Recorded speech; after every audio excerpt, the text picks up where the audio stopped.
Today we have a story of a 20+ year revenge coming back to the surface. We'll get into that in a bit, but first, not a Chinese takeaway. Growing up, our house number was one digit from the local Chinese takeaway, and on a batch on menu sent out, our number was put on instead. Friday, Saturday, and Sunday we'd get calls trying to place orders. Didn't matter how many times we tell people they were calling a private number and not a takeaway, we still got calls. The Chinese refused to do anything about it, and my parents didn't see that they should change their number, so my dad would take orders, putting on different voices, tell them it would be 40 minutes for delivery, and if they called back, he'd apologize and tell them he'd throw in some free spring rolls or whatever and the driver was just leaving. If they called back again, he'd tell them they called the wrong number and gave the actual restaurant's number for them to call and complain to. Went on for a few weeks, but the menus were redone and sent out, and the takeaway ended up changing number in a bid to stop my dad taking orders. To be honest, most Chinese takeaway menu flyers that I've seen handed out were not necessarily like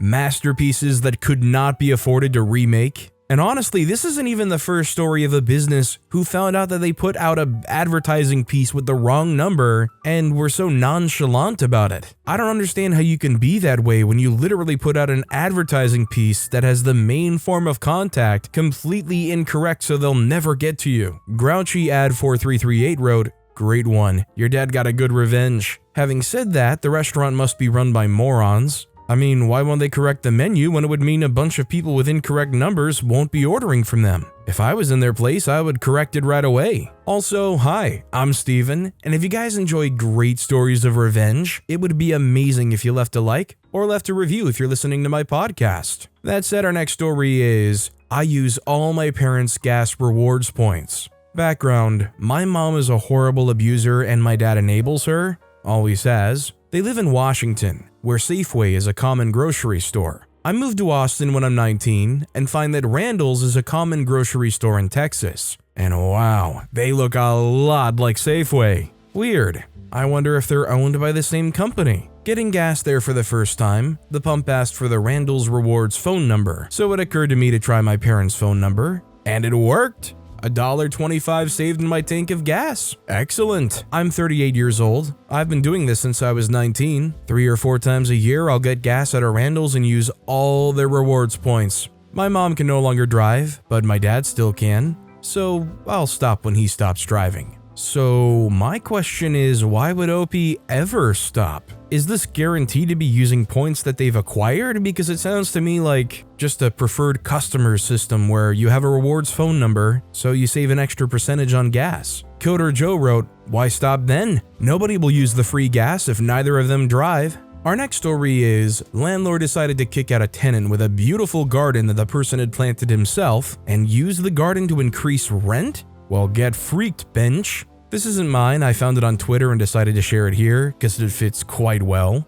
Friend is being kicked out of his flat that has a garden because the landlord wants to charge much higher rent. Friend has carefully removed every single thing he planted. The landlord says, "It's worth more with all the freaking plants. How am I meant to get more rent now?" The best bit was he waited until the landlord had taken loads of photos of the garden for the advert, had people round a view, and been told contracts have been signed by the new tenants, who are expecting a beautiful garden as opposed to the bare patch of dirt that now exists. Muting this because lots of you seem to really love landlords and some of you think I should chastise my actual friend who is being kicked out of his home specifically so the landlord can make more cash. Cracked. I don't know if that's like the kind of thing you can put in a clause where it's like anything you grow in the soil on land is a part of the land and therefore the landlord's property. Otherwise, I just see it as, hey, you're leaving and you're taking the property that you put there. Happy freaking Cake Day wrote,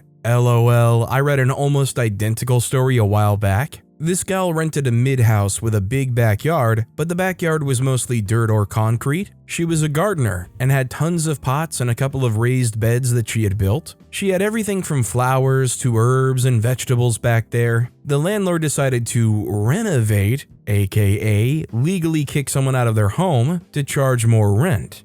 Gave the tenant notice that they would not be renewing their lease. The gal did what the guy in the story did and removed every plant and raised flower bed that she made from scratch. Same thing happened. The landlord got ticked and threw a big tantrum. They had already posted photos with the backyard beautiful and lush and green everywhere. Maybe this is one of those stories that gets passed around on the internet in a million different variations. Maybe it's coincidence. The world may never know, but I've thought about this story more than a few times since I first read it years ago. Our next story is, your appointment is now canceled. You really never realize something is going to go on as long as it does until you look back. 2 years ago, I was given a new-to-me phone number when I purchased a cell phone. Immediately, I was bombarded by friends, family, and collection agents of the previous owner of the number, not the phone. They were all looking for the same woman by name. First couple of months, I answered that the person must have changed their number, that I just got this number with a new phone.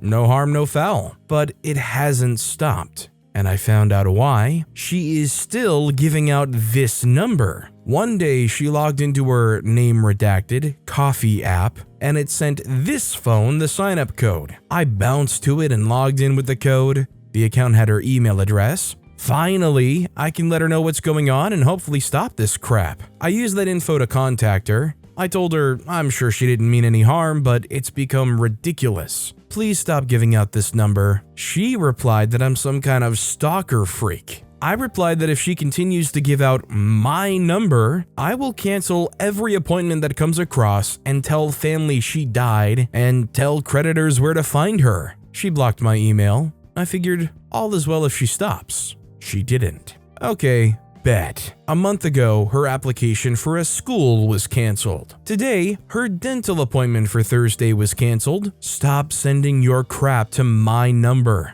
I plan to finally change this number when I get a personal issue resolved, but honestly, I'm low-key enjoying this, and she's still giving out the number, so... Edit. So I had someone warning me that I was gonna go to federal prison for 25 years for this. Guys, I'm only reacting to her actions. It is easily provable with the email I have and the dates that she continues to give out this number that she is the harasser. If she goes to a new doctor and gives this number, that's harassment to me. Writing a C to reply to a text is not a federal crime. Chill. I don't know anything about whether or not this could possibly become some kind of crime, federal or not, but stories like this and my personal experience of losing my first phone number is exactly the reason why I feel like it's so important to try to retain the same number for as long as you can. If you just think about all the services and places that you use a phone number to log in, imagine one day you just don't have access to that number, or you switched carriers and switched numbers. All of a sudden, any place that you use that number for a login, you're gonna have to try to figure out how to switch over. Any login that you used that gives security codes to log in to that number, you're gonna have to figure that out. When I first switched phone numbers a number of years back, it was such a headache. And also, kind of downright embarrassing when you log into an old account you didn't update, and all of a sudden it says, we sent a security code to some old number that surely somebody else is using by now. This next story is not going to pay overtime? Think again. I was discussing this sub with a good friend and he said, boy, have I got a story that'll fit. It wasn't his story, but his brother's, and I sat with him and got the details. Buckle up, it's a good one and a long one. Let's call him Bob. Bob has been fiddling with computers since he was a kid and knows them pretty well. As with most IT people, he's moved from job to job. The employer he's worked for has a service/distribution company, and there were 2 IT employees. The company was located in Ontario, Canada. About 3 years ago, Bob's employer decided to modernize their software. They had separate programs for dispatching, for inventory, for payroll and finances, and it was complicated moving information from one program to the other. They decided to get an ERP, Enterprise Resource Planning program, and Bob recommended one that he knew inside out from a previous employer. For those of you who don't know, an ERP program handles everything. Purchase orders, sales, inventory, personnel, vendors, customers, all of it. You can run a report and find out which customer has bought the most part ABC in the last year, which salesman has improved his numbers the most, which vendor has the fastest delivery time, which shipper packed the most orders. Everyone in the company used the ERP program, but it was very complicated, and they used the aspects of it that related to their position. For example, the receiver would accept a shipment, verify the quantity, confirm it was received, and the inventory stats would be available to the salespeople if they wanted to look up how many were on hand. The receiver didn't care what the price was or who the vendor was, he just did his job. Bob was run ragged during the implementation process, but he managed to train most of the employees on their aspects, and after a few months, everything was running fairly smoothly. Bob still got tickets for tweaks in the operation of the software and occasional hardware IT issues. Then the company decided to expand their footprint and was marketing into different time zones. That messed things up. Atlantic Canada is 90 minutes early, so if someone sent an email or an order at 8 a.m. their time, it would arrive at 6:30 a.m. Ontario time. Pacific Canada is 3 hours late, so an email sent at 3 p.m. Vancouver time would arrive at 6 p.m. This stretched out the day, so many staff came in early and worked late. Bob would arrive at 8 a.m. and there would be people that demanded his immediate assistance and were annoyed that he didn't respond instantly even though their request was submitted before his start time. Same with late in the day, his phone would ring at dinner time with people that wanted help right now. They decided to stagger his and his IT colleagues' shift times. Bob would start at 6 a.m. and work till 2:30, and his colleague would start at 10:30 and work till 7 p.m. Bob's colleague had kids and refused the shift change. The employer insisted, the colleague quit. That meant that Bob was the only person in the IT department. The employer said that they would look to hire a new IT guy, but they had trouble finding one that knew the ERP system, and they were offering well under a market value salary. Bob asked for a raise and was denied. Then he wanted overtime, and the employer told him that as an IT specialist, he was exempt from overtime laws in Ontario. Bob looked it up, and the employer was correct. This went on for some time and he knew lots of IT people socially. They told him what the company was offering, and Bob knows that they wouldn't find another tech. Things went downhill from there. Bob would get chewed out if he missed a call or an email no matter what time it came in. He had to train new hires in the ERP system, as well as take care of the hardware. He asked repeatedly for better compensation and was denied. So he planned to get a new job. Now here's the revenge. Bob had access to the entirety of the ERP program. When a user signed in, the time was logged, and even if they didn't sign out, after 15 minutes it would log them out anyway. Everyone in the company was on salary, and many of them came in early and stayed late. Ontario labor laws states that even salaried workers are entitled to overtime after 44 hours a week, unless they were managers or supervisors. So Bob jumped into the program and ran a report for each employee that wasn't a manager, all the way back to when the ERP program was started. Then he reached out to an employment lawyer and got the okay to refer employees to him. Bob lined up another job, and after he left, every employee in the company got an email with an Excel sheet showing the hours they had put in past 44 hours a week. The subject line said, "You're legally entitled to overtime pay." In the body of the email was the lawyer's name. The crap hit the fan. Almost every employee authorized the lawyer to negotiate with the company on their behalf, and the company had to pay a ton of money. All the company had to do was pay Bob for the extra work he put in. Instead, they had to pay almost everyone. I think the main and pretty much only thing I want to know is, would the people that were in those positions that denied Bob the raise or extra compensation know that it was Bob that set this whole thing up? Or would they just think this was some rogue employee, not necessarily Bob? Or like, this might be the world's greatest class settlement lawyer. Nod Mickle wrote, "You've never heard of time zones? Atlantic Canada is ahead, Pacific Canada is behind. Is it that hard for the company to simply state their hours followed by EST, Eastern Standard Time? That way those in different time zones know when the company will be opened or closed." Our next story is, I ruined my ex-boyfriend's life 20 plus years ago, and I just made sure it stayed ruined. When I was in college in the 90s, I met Jake, then male 23, through mutual friends. He had already graduated and was planning to move to the opposite side of the United States for grad school, and I'd already been making plans to move with friends only a 90-minute drive away from where he was moving to.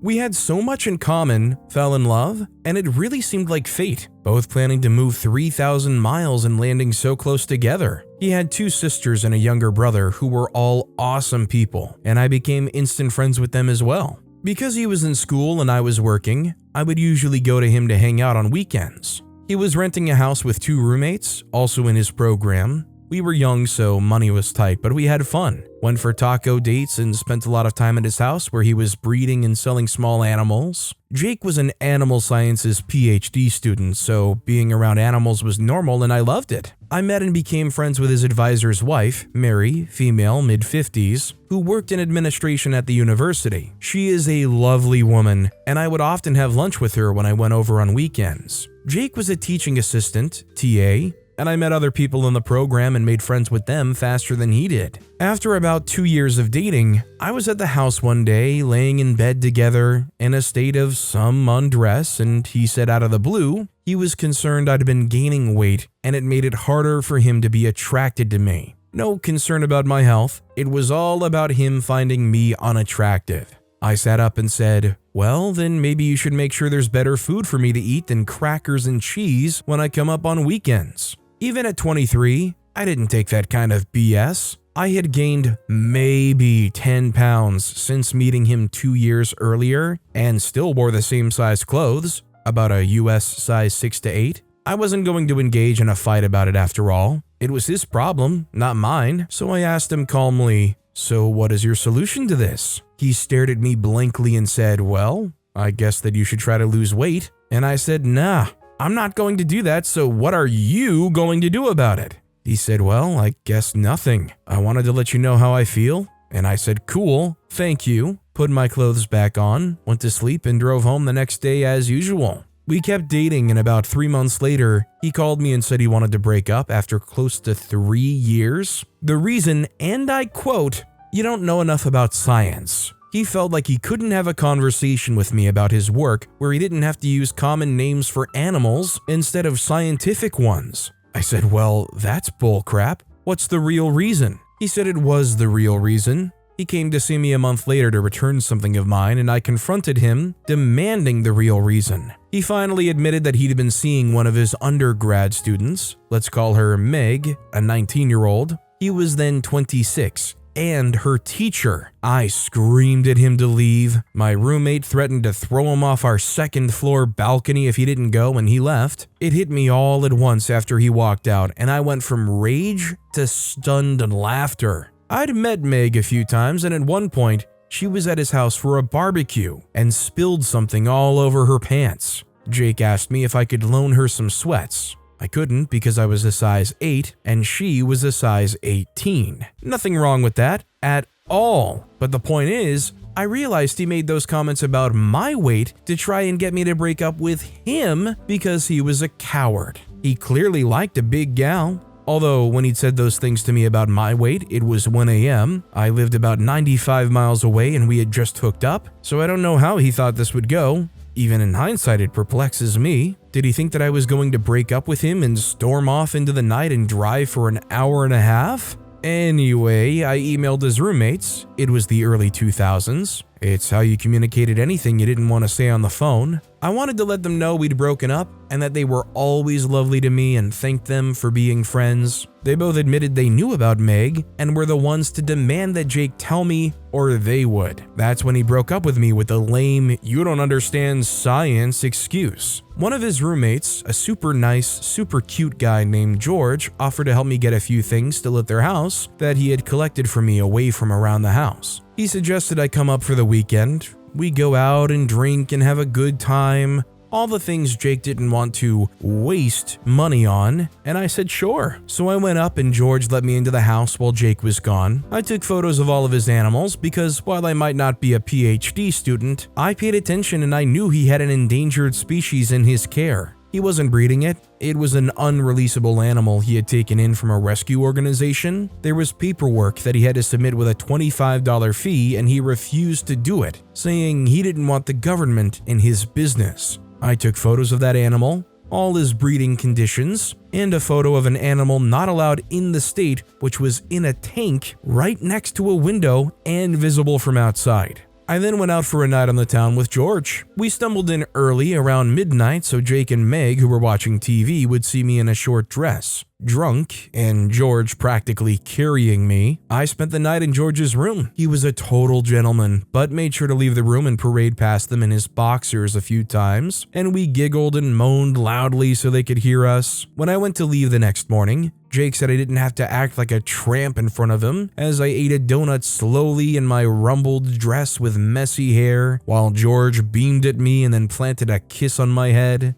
Meg looked ashamed, not quite knowing where to look, and I said have fun with my leftovers and walked out. I wanted to think the petty, loud hookup and a few juvenile insults was my revenge. It was not. The next day I had my photos developed. The good old days, and called the state office of Fish and Wildlife. I reported the animals in the house, the potential overcrowding of breeding animals, and the 2 animals he shouldn't legally have at all in the state, and asked them how to make a report. Turns out Jake wasn't well liked by his peers in his program, or by his roommates, but I was. George had suggested that he and their other roommate could submit complaints to the university that a TA was sleeping with one of his students and showing her favoritism. The night we were out at the bars, we made sure to tell the story to anyone who they knew. They made sure all the women in his classes knew he was sleeping with Meg. It was a large program, so people knew fast he had cheated and was now dating his student. George and the other roommate made sure people knew they had put in complaints, sick of Jake's entitled BS.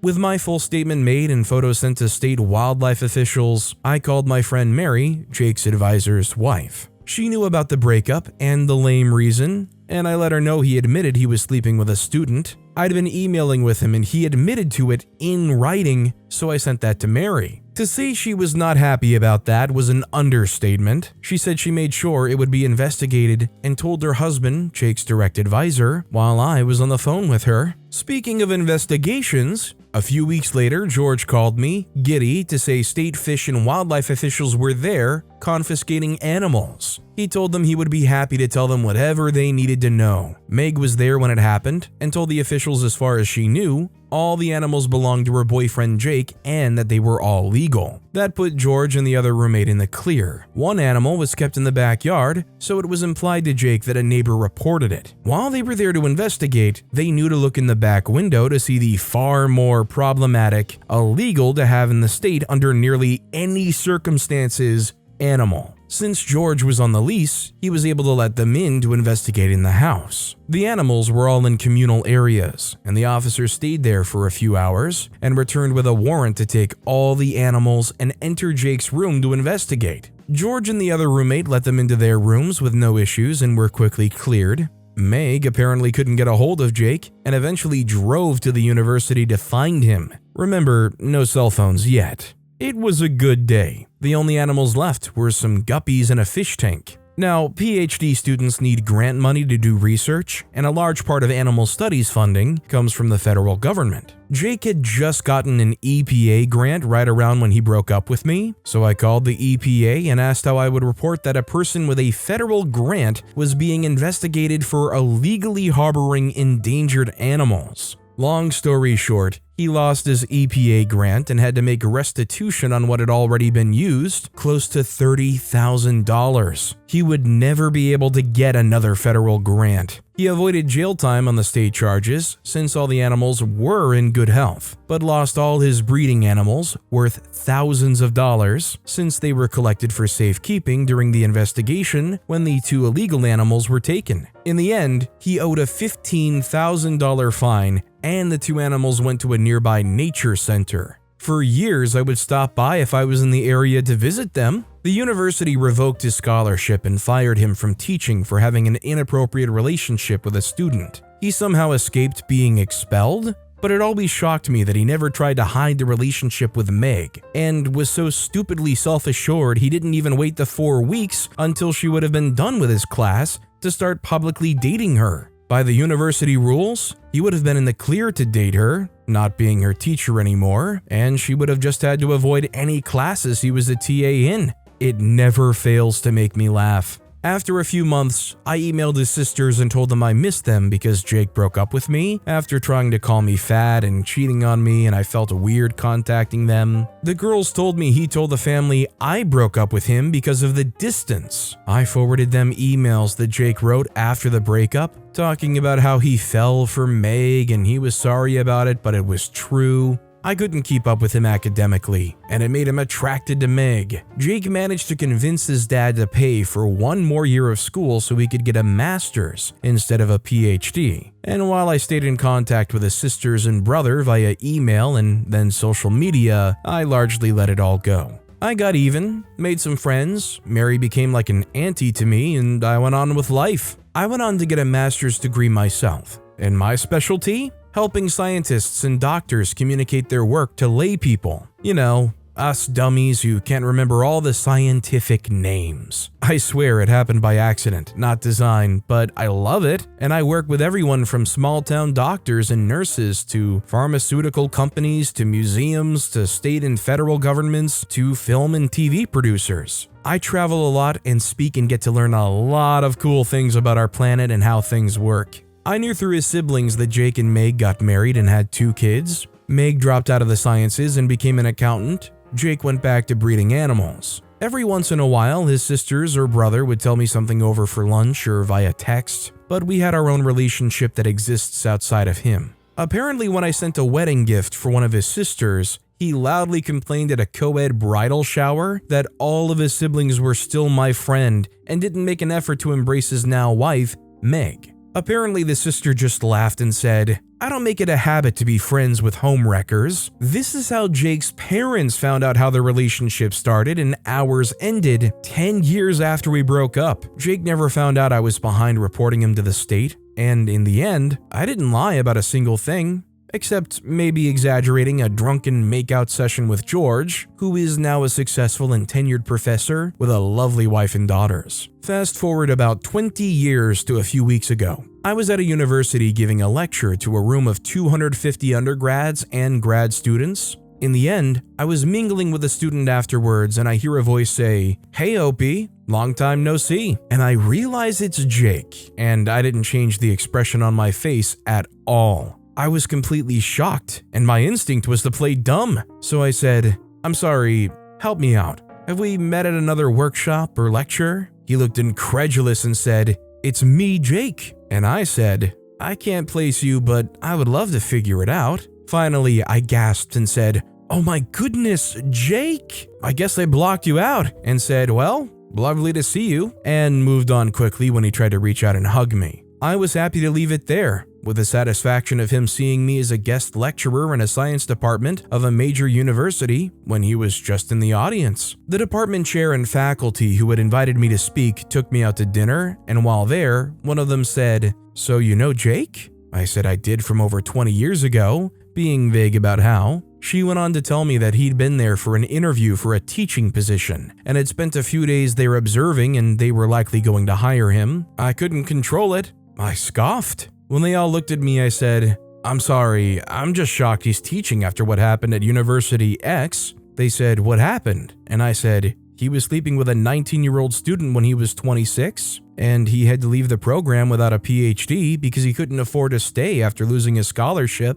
The 3 people I was with all looked at each other like they knew they had a problem and said, "Wow, we'll have to look into that," and changed the subject. My old friend Mary, retired a year or 2 now but still friendly with her old colleagues, called me this weekend to say a friend at the university let her know someone had called doing a background check about Jake, and they pulled his file, which included being fired, leaving the program with a lower degree, and the complaint letters from over 20 years ago about his conduct. Mary's name had been on it with her husband listed as the faculty advisor, so she thought she'd like to know. As a bonus, it had a copy of his arrest record for the illegal animals. I guess his dad had paid for a decent lawyer to get the record expunged after the charges were reduced, and he paid the fines so it doesn't show up on a standard background check. I don't think he's going to get that job. So I'll return to my life, content that the universe comes through sometimes, especially if you give it a little nudge now and then. The best revenge is when you don't have to do anything wrong,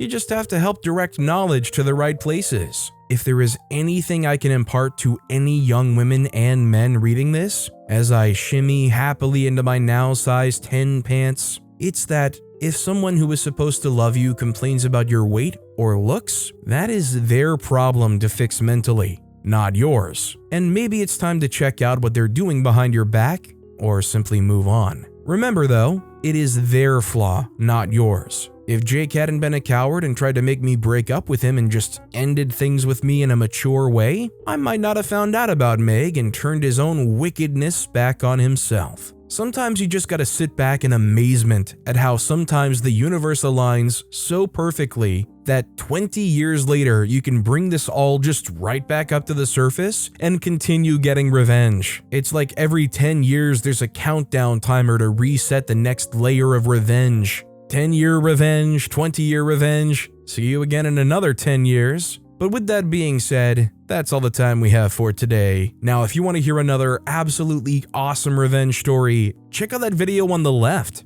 Or if you missed my latest video, check out that video on the right. That said, I'll see you all next time with some more stories.